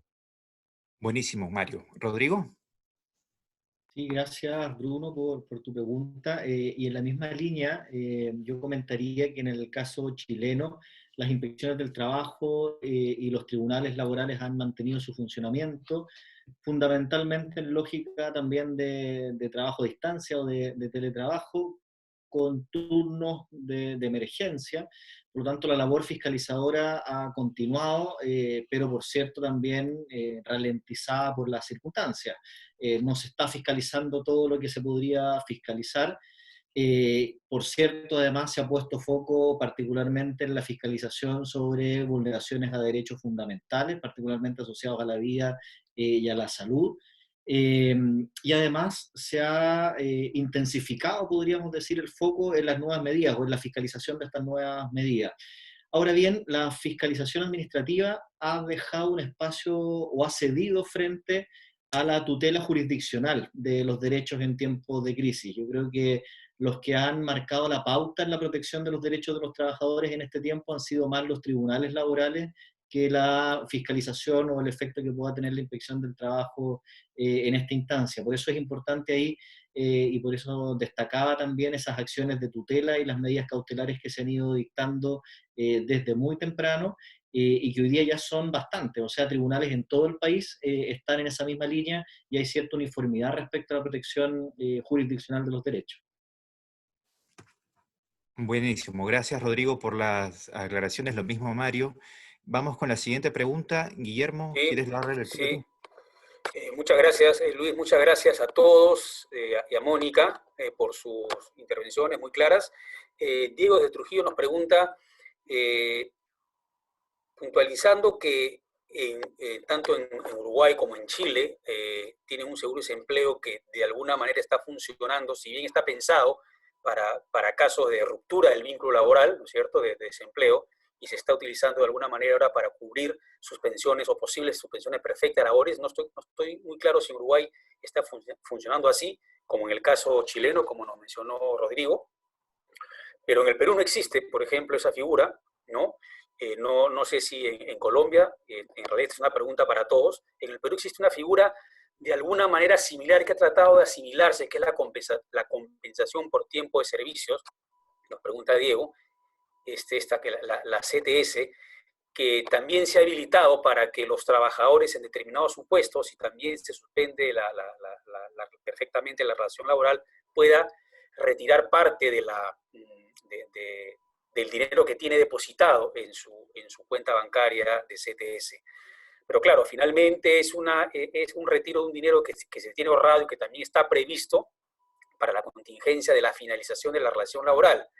En consecuencia, hay un debilitamiento de ese fondo económico. Entonces, la pregunta que nos hace es, ¿quién consideran ustedes que debería asumir la mayor carga en esta situación excepcional ocasionada por la pandemia del COVID-19, ¿no? Y como consecuencia, el aislamiento obligatorio. El Estado, los empleadores, los trabajadores, porque al final, ¿cierto?, muchas de estas figuras están suponiendo que los trabajadores estén comiéndose el ahorro que tienen en el caso peruano en la CTS, o que estén generando un impacto en el seguro de desempleo, que finalmente más tarde, si después de la suspensión perfecta viene la extinción del vínculo laboral, pues echar mano de esos recursos en la CTS, o ya no van a tener la posibilidad de tener un seguro de desempleo. Sencillamente el grupo más vulnerable en esta situación de crisis termina siendo además el más afectado, ¿no? Me gustaría una respuesta en este caso de cada uno de ustedes sobre el particular. Muchas gracias. Y gracias a Diego por la pregunta. En el orden, empezamos por Rodrigo y después Jorge, Mónica y cerramos con Mario. Vale, gracias por la pregunta también. Es el tema que hoy día nos tiene preocupados en Chile, la verdad, es cómo funciona esta ley de protección del empleo, porque como efectivamente decía, en el caso chileno, y entiendo que a diferencia de lo que ocurría, de lo que ocurre en Uruguay, donde la suspensión ya era una causal para poder acceder a estos fondos, en el caso chileno el seguro de desempleo era para el desempleo. Y lo que hace extraordinariamente esta ley es permitir el acceso a algunas prestaciones en estos casos de suspensión. Y hay varias cosas ahí que tener a la vista. Lo primero es que este seguro tiene un financiamiento tripartito. Tiene, por una parte, una cuenta individual de cesantía donde llegan aportes tanto de los trabajadores como de los empleadores con precisiones técnicas de la ley. Y luego también tiene otra parte, que es el Fondo de Cesantía Solidario, que es el aporte estatal a ese seguro. Y lo que hace la Ley de Protección del Empleo es señalar que lo primero que se va a consumir ahora cuando se utilice este fondo para las suspensiones de contrato va a ser precisamente la cuenta individual de cesantía, es decir, aquella que está formada fundamentalmente por las contribuciones de los trabajadores. Entonces lo que uno se plantea primero es si no hubiese sido mejor la fórmula inversa, es decir, que primero se consumiera el aporte estatal, ¿verdad?, que era el Fondo de Cesantía Solidario, y en el saldo, en lo que faltara, ¿verdad?, los dineros de los trabajadores. Y lo segundo, que es muy cuestionado, es que esta ley permite acceder a estos fondos con independencia del tipo de empresa y del tamaño de la empresa. Entonces llamó mucho la atención que las primeras empresas que se sumaran, ¿verdad?, o que se acogieran a esta norma, fueran no las micro y pequeñas empresas, que era lo que estaba en principio en la cabeza del legislador, sino muy por el contrario, fueran grandes multinacionales, ¿verdad? Tiendas del retail, algunas translatinas como Ripley, ¿verdad?, que están ahora en el resto de Latinoamérica, o la transnacional Starbucks, ¿verdad? Entonces son empresas que uno diría tienen una capacidad para resistir, al menos por un tiempo, ¿verdad?, este enfoque. Y va también muy de la mano con la discusión de si esto del caso fortuito y sus efectos laborales constituye en realidad un caso fortuito, ¿verdad? Si es efectivamente una situación que era inimputable, yo creo que ahí no hay ninguna duda, pero que era imprevisible, uno ya se puede empezar a cuestionar si era tan imprevisible esta pandemia, porque habían varios estudios que señalaban que algo así iba a venir, y lo que es muy, muy discutible es que sea irresistible y además que tenga una irresistibilidad absoluta para el empresario de hacer frente a estos efectos.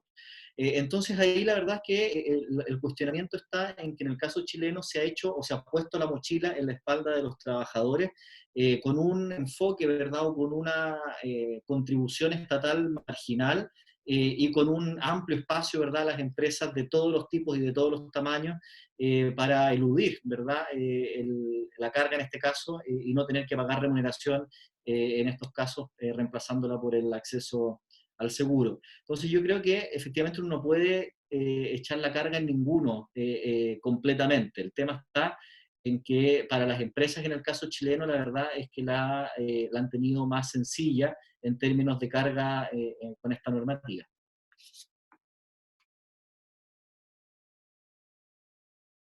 Gracias, Rodrigo. Jorge, Sí, no sé si quieres, ¿sí? Adelante, por favor. siendo muy breves, simplemente para señalar que en Colombia no tenemos un seguro de desempleo en los términos que existen en otros países, por ejemplo, en el caso de Uruguay. La idea pues se ha venido trabajando desde hace mucho tiempo. Hay una ley del año 2013, la ley 1636, que crea un auxilio para el desempleo, que es cuando la persona ha cotizado a las cajas de compensación familiar, que es una contribución adicional, y pierden su empleo, entonces se les garantizará por 6 meses la cotización a la seguridad social, pero es simplemente la cotización a la seguridad social. Lo otro que mencionaba Rodrigo, pues fue lo que le entendí, es que hay un ahorro en Chile que sería el equivalente en Colombia a lo que se denomina el auxilio de las cesantías, pero realmente ese es un derecho del trabajador y es su ahorro, no es un seguro de desempleo. La filosofía sí es que frente a una situación de desempleo, ese ahorro pues sea para cuando está cesante. En este punto del COVID hay un decreto, lo indicaba en la presentación, que le permite al trabajador que ha visto disminuidos sus ingresos o que pierde el trabajo, pues hacer el retiro de ese auxilio de cesantías. Pero allí dice que es cuando el trabajador haya obtenido una disminución de sus ingresos o pierda su contrato o termine su contrato de trabajo. De pronto, pensándolo desde la perspectiva constitucional un poco más amplia, valdría la pena preguntarse si no solo sea por una disminución de los ingresos del trabajador, sino de los ingresos familiares. Porque miren que puede ser que uno de los miembros de la familia no pierda el empleo, pero sí puede ser otro, de pronto el que mayores ingresos tenía. Eso frente al tema del seguro del desempleo, entonces para decirles, no hay seguro de desempleo en Colombia. Y la pregunta que hacía el colega que escuché es, digamos que es una pregunta grande, es una pregunta de fondo, es ¿quién tiene que asumir la carga, quién tiene que asumir el riesgo por esta crisis mundial? Yo creo que no es culpa de los trabajadores, no es culpa de las empresas, es un tema de todos. Finalmente es un tema de todos. uno de los principios de los dispositivos jurídicos que va a estar de moda y que los jueces van a tener que observar cuando construyan sus sentencias, y que los señores abogados de las empresas, los señores abogados de las organizaciones sindicales, los profesores, todos vamos a tener que tener como referencia es el principio de proporcionalidad, ¿sí? Ejemplo, en Colombia todavía no se ha prohibido terminar contratos de trabajo por este tema del COVID. No se ha prohibido suspender los contratos de trabajo por caso fortuito o fuerza mayor, que escuchábamos. Si es una verdadera caso fortuito, si es una verdadera fuerza mayor, eso da para muchas discusiones. Pero hablo del principio de proporcionalidad porque yo creo que antes de terminar los contratos de trabajo, ese empleador tiene que actuar de buena fe. Actuar de buena fe, ¿qué es? En la medida de sus capacidades. No es lo mismo la empresa gigantesca, aunque no todas las empresas gigantescas tienen suficiente caja y suficiente poder, ahí hay que mirar la buena fe. Entonces, pero cualquiera que sea la empresa, porque puede haber una empresa pequeña que en estas crisis también hay gente que se beneficia, porque puede haber una empresa pequeña que está bien. Entonces, cuando hablo del principio de proporcionalidad es que la empresa agote de buena fe todo lo posible por mantener esos contratos de trabajo y que le cumpla de buena fe a sus trabajadores hasta donde más pueda para garantizarles un ingreso o para garantizarles sí, un ingreso, un beneficio, un salario, una licencia, algo que les sirva para sobrevivir. Porque es que esto finalmente no es de echarle la culpa, no, entonces echémosle la culpa a los chinos. No, esto es un tema que nos afecta a todos. Fatalmente, fatalmente. Aquel que diga, a mí no me toca, sí lo va a tocar. Porque usted no puede vivir en medio de la opulencia y todos sus vecinos estar en una situación difícil. Muchas gracias. Okay. Mónica, para cerrar esta ronda, y después viene una pregunta final que va a formular Luis. Ya, sí, bueno, yo coincido en esencia con lo que ha dicho Jorge. Me parece que efectivamente, pues no, esta crisis no es culpa de nadie, no es que ninguna de las partes tenga que cargar al 100% con lo que está pasando, y realmente, digamos, procurar que las empresas traten de cubrir, digamos, de buena fe el mayor porcentaje o el mayor número de salarios que sus posibilidades alcancen, sería lo mejor, ¿no? Yo no tengo la convicción de que la normativa que se ha emitido hasta el momento en realidad tenga ese objetivo, ¿no? Me parece, además, que los protocolos de fiscalización, el protocolo de fiscalización que se ha emitido hoy día y el reglamento que se ha emitido esta semana sobre suspensión perfecta, de repente tienen un enfoque muy punitivo y no tanto, o sea, no son tan transparentes o tan claros, ¿no? En exhortar a esa proporcionalidad en la acción por parte del empresariado, ¿no? El hecho de que se disponga de la CTS, ¿no? De la CTS más que del fondo de pensiones, tiene su lógica, ¿no? En sistemas en los cuales hay seguro de desempleo, bueno, se echa mano del seguro de desempleo, pero nosotros no tenemos uno. Lo más cercano que tenemos a un seguro de desempleo justamente es la compensación por tiempo de servicios, y entonces tiene su sentido, ¿no? Que los trabajadores que sean materia de suspensión puedan recurrir al retiro de este beneficio. Lo que a mí me preocupa en realidad es lo que va a pasar en la medida que la crisis continúe, ¿no? O sea, ¿qué pasa si eventualmente el estado de emergencia sanitaria se prorroga? Tenemos, sobre todo en sectores como turismo o restaurantes, trabajadores que acaban siendo suspendidos, por ejemplo, por un periodo de 4 meses y acaban con el fondo indisponible de la CTS, y después la empresa no se recupera y hace un cese colectivo, y entonces el trabajador se va sin indemnización por despido y sin compensación por tiempo de servicios que le asegure un medio de subsistencia hasta que logre reinsertarse en el mercado de trabajo, ¿no? creo que también deberíamos ya mirar hacia una revisión de nuestro sistema o de nuestros mecanismos, de nuestras normas sobre ese colectivo, para que tengamos esos colectivos que sean viables, pero que le den protección a los trabajadores despedidos, porque el sistema peruano no establece ningún tipo de protección al trabajador que es objeto de un cese colectivo, ¿no? Ok, muchas gracias, Mónica. Perdón, faltaba Mario. Muy brevemente te pediría, Mario, alguna idea sobre la pregunta que se ha formulado. Sí, claro, Guillermo. Una precisión. En el caso de Uruguay, como decía Rodrigo, el seguro de paro contempla no solamente la situación de despido, sino también la de la suspensión de la relación de trabajo y la reducción del tiempo de trabajo. O sea que si se reduce la cantidad de horas o de la jornada o la cantidad de días en el mes que labora un trabajador, también hay un amparo del seguro de paro. Que aclaro, es una prestación no contributiva, o sea, se financia con rentas generales, o sea, no hay una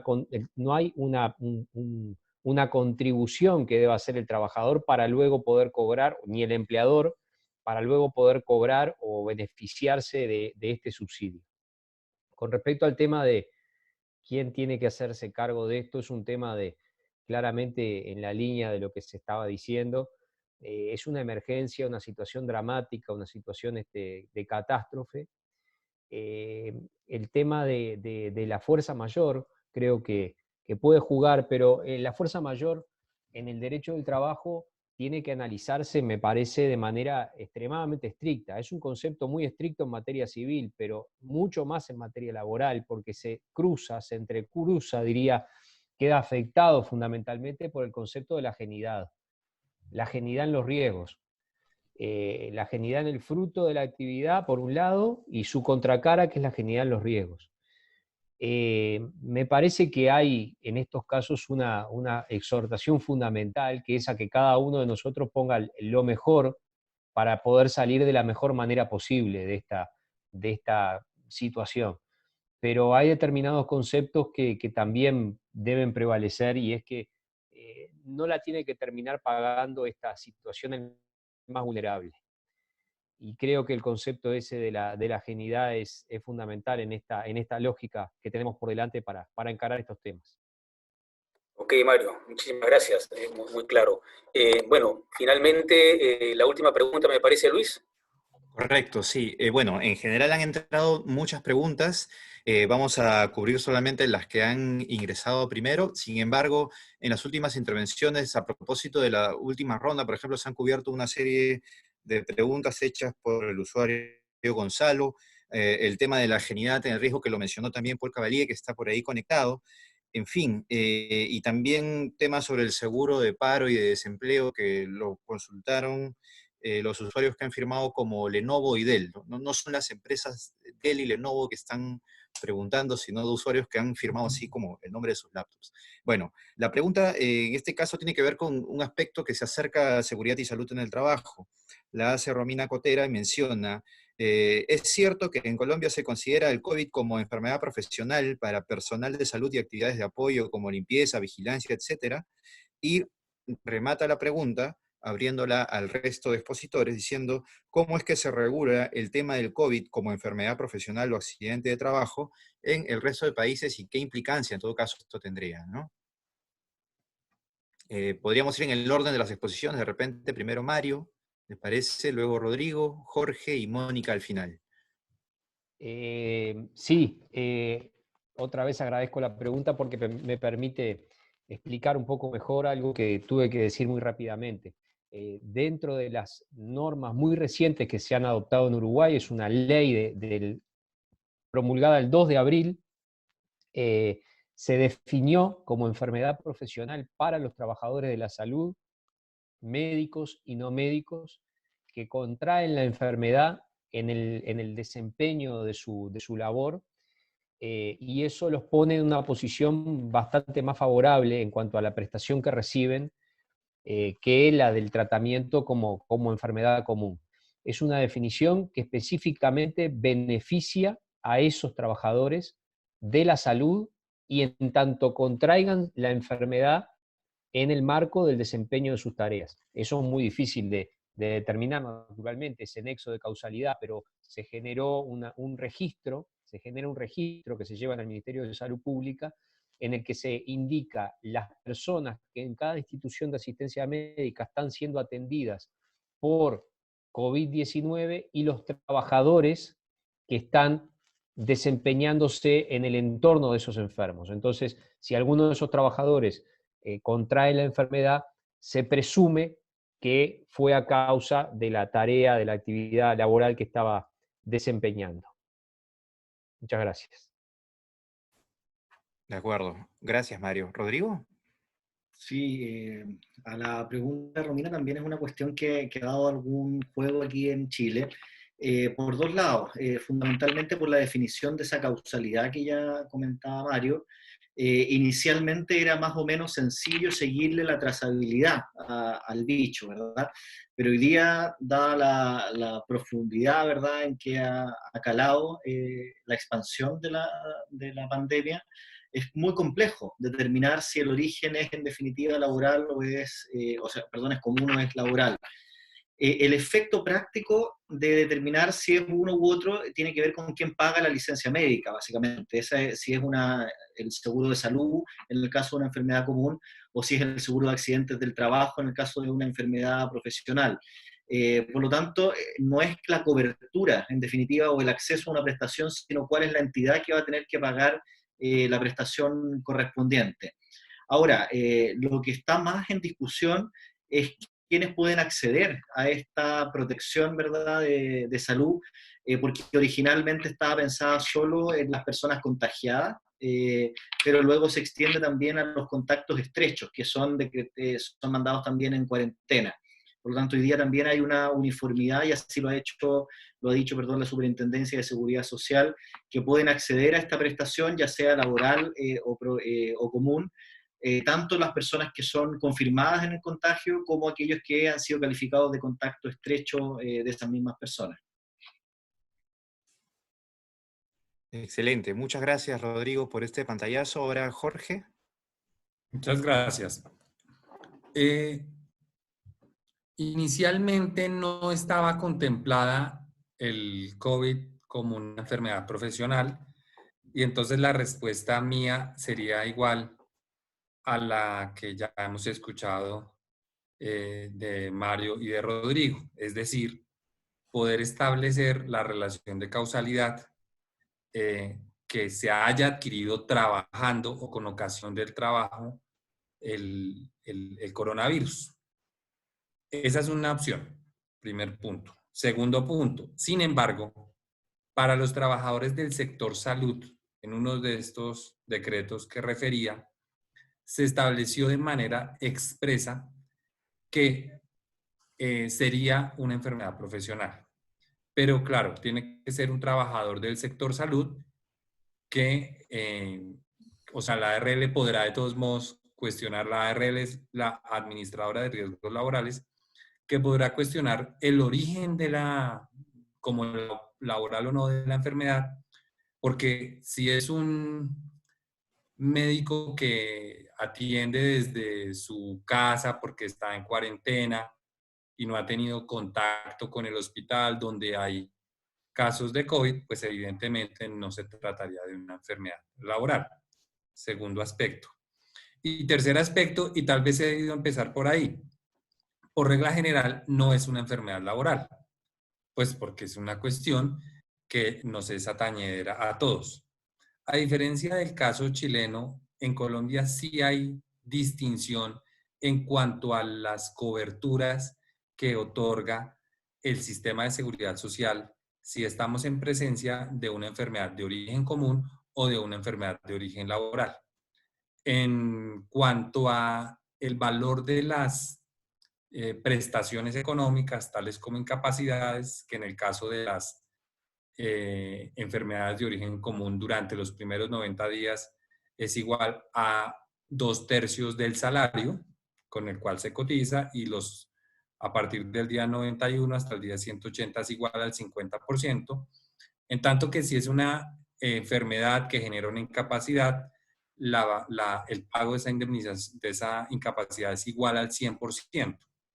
Y también un tema de pensiones, porque si se deriva esa enfermedad en una pérdida de la capacidad laboral igual o superior al 50% de pérdida de la capacidad laboral, la pensión va a ser asumida por la administradora de riesgos laborales. En cambio, si es una enfermedad que termina en una pérdida de la capacidad laboral igual o superior al 50%, sería esa pensión de invalidez asumida por las entidades de pensiones, en el ahorro individual o en el régimen de prima media. Muy bien. Excelente. Gracias, Jorge.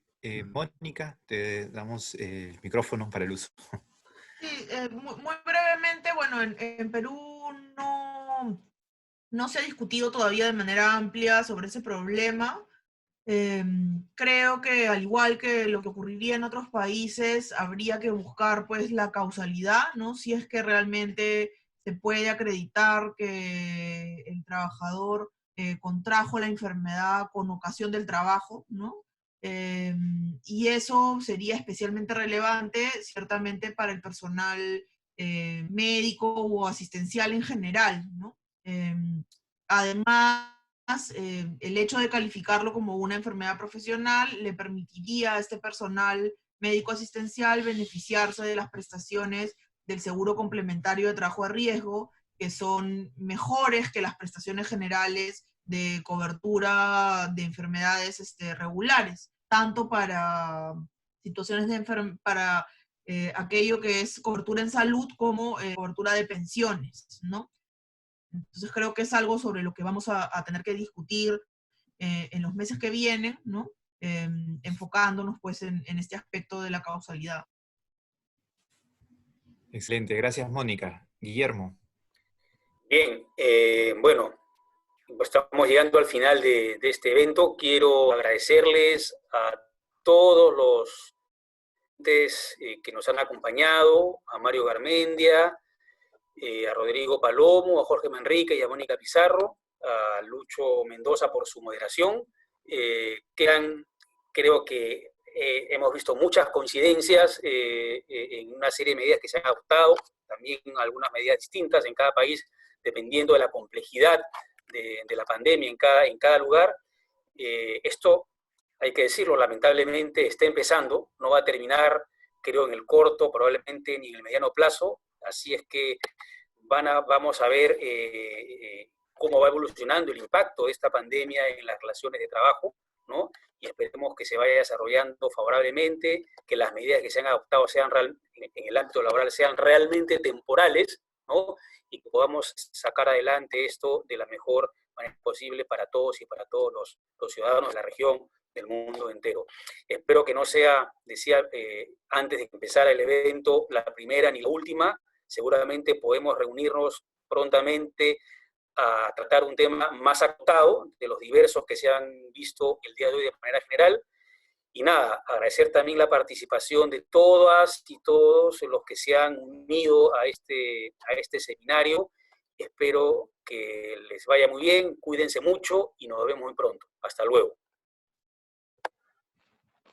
Muchas gracias. Nos vemos. Gracias nuevamente a todos. Chao, gracias. Gracias. Chao. Un abrazo.